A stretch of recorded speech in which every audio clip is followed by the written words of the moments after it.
Hello mga manang at saka mga maring! Ngayon ay nandito pala kami sa Cornwall. First time nga pala namin dito at syempre hindi na namin matandaan kung kailan kami nagpunta ng beach kaya napaka-excited namin. First stop nga pala namin ay dito sa Tintagel Castle.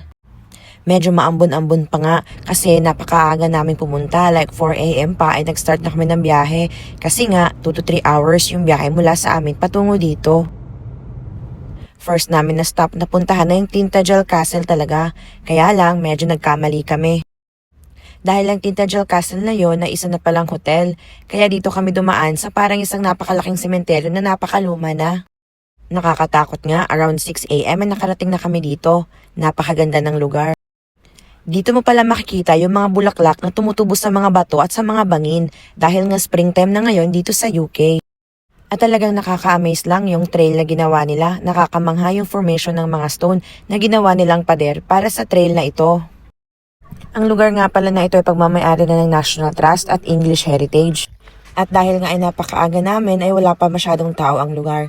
Yung talagang literal na kami pa lang yung mga tao dito at napakaganda ng sunrise.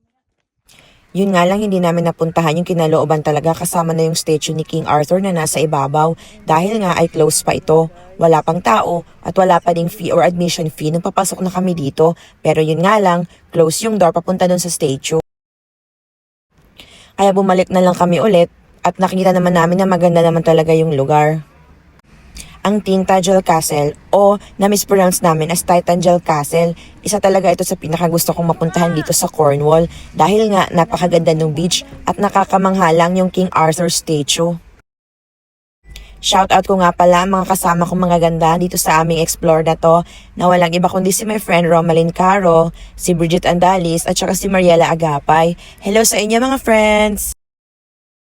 Medyo matarik yung trail kasi nga may pabangin na siya.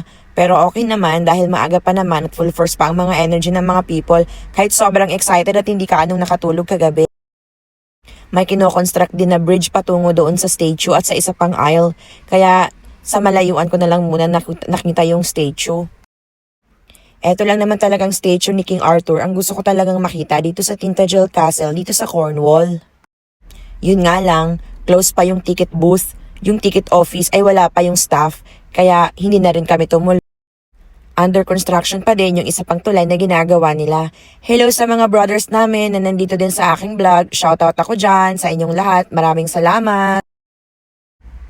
Kaya abangan nyo na lamang ang aking next vlog para sa aming next stop din. Thank you Lord for the safety. Ang ganda talaga dito sa bangin. Naisip namin kaagad na worth it naman yung paglalakad namin kahit medyo malayo pa siya sa parking area. Maliit lang yung village ng Tintagel pero napakaganda at napakatahimik. Aside sa tahimik ay napakalinis din na wala ka talagang makikita kahit anong mga basura o kahit anong mga dumi. Abangan ang ating next vlog. Thank you so much.